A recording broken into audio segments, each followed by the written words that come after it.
because that's what it's all about. Remember, perception is everything.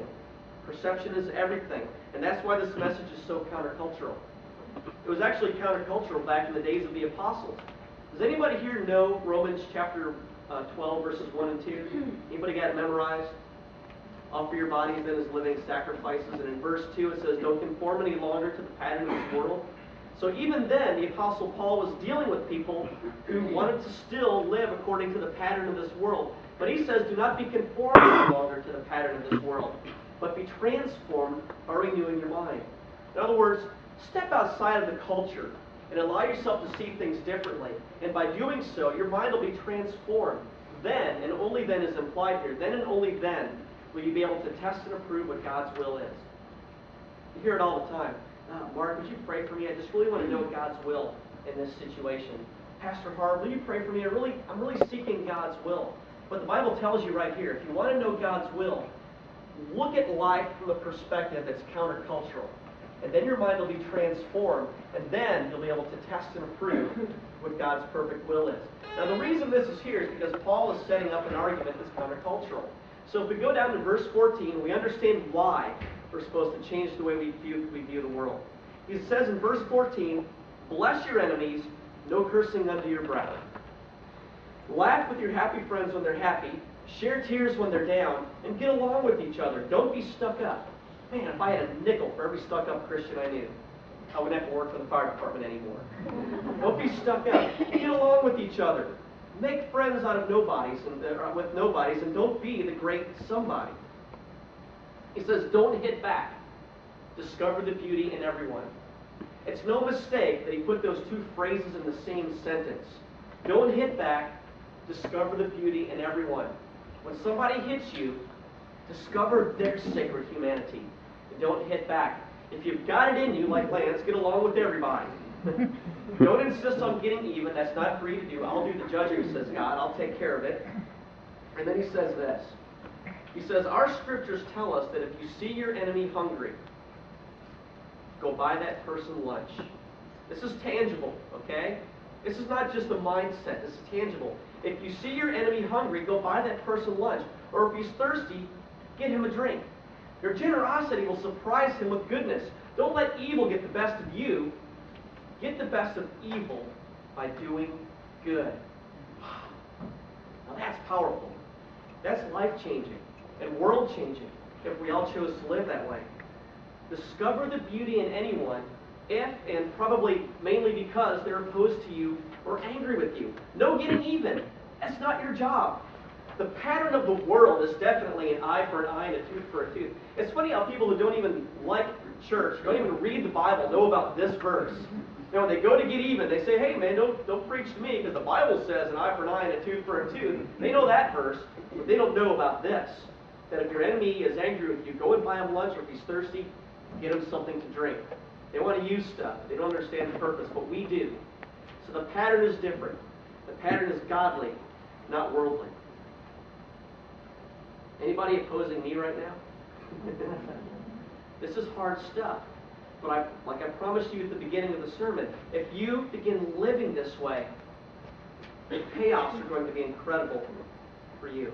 This enemy love changes everything for you. It changes everything for the people around you, because when you do this, you force people to see sacred humanity. Jesus said that we're to love our enemies. That loving our friends is good, but there's really not a whole lot of power in that. But the real power is in loving our enemies, and he meant tangibly. Tangibly.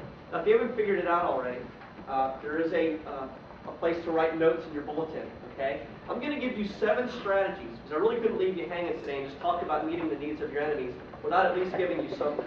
There's no reason why I picked these 7. There's probably 8 million strategies for loving your enemies, but these 7 will give us a good start, okay? And the words that you need to fill in are underlined up here, okay? Are you ready, Steve? Number 1, first way to learn how to love your enemies is to really pray for them. Really pray for them. I'm sorry, I didn't underline that. Really pray for them. It's really... I hear people all the time say, you know what, I'm really frustrated with this guy, I just really need to pray for them. Okay, then do it. Because when you pray for them, it forces you to see them through God's point of view. I mean, every time you think, I don't know about you, but when somebody's opposing me, I think about it all the time. It frustrates me.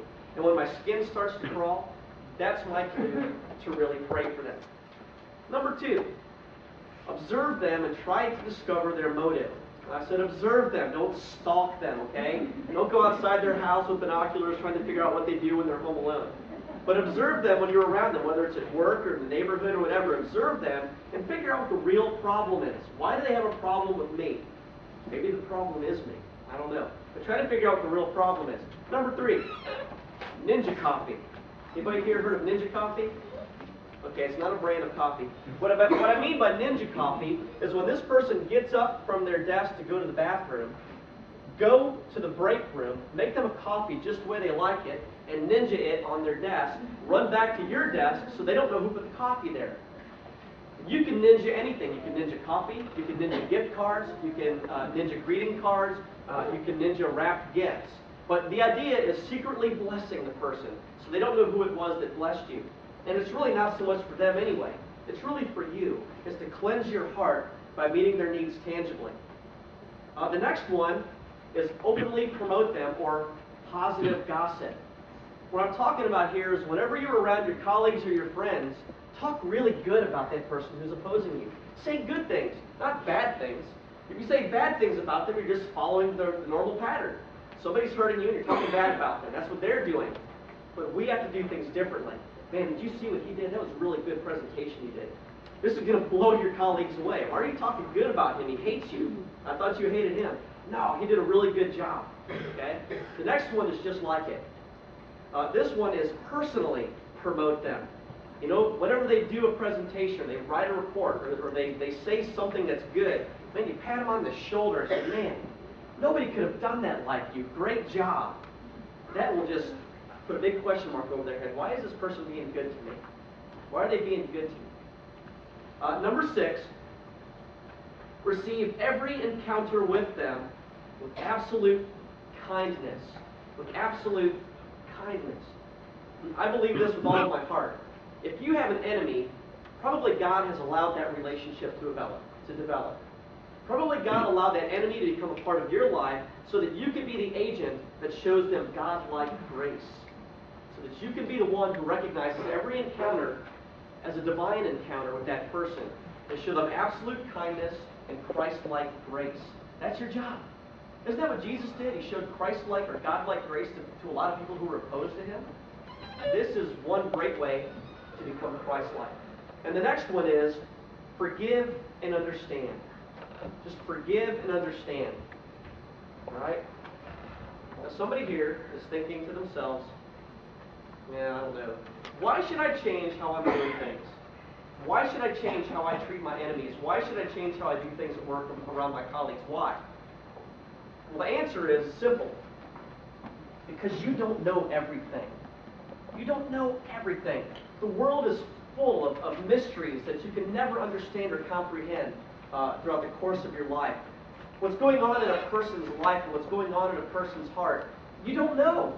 You don't know what they've seen. You don't know what they've done. You don't know why they singled you out. Maybe you did something that embarrassed them and didn't even realize you embarrassed them. So maybe you really are the problem. Maybe you're the enemy and you don't even know it. Or maybe you remind them of somebody that hurt them in their past. Maybe you remind them of something that they've seen or something disgraceful that they've done. But for whatever reason, you don't know everything, and this is why you have to treat every encounter with a person who you perceive as being opposed to you with absolute kindness.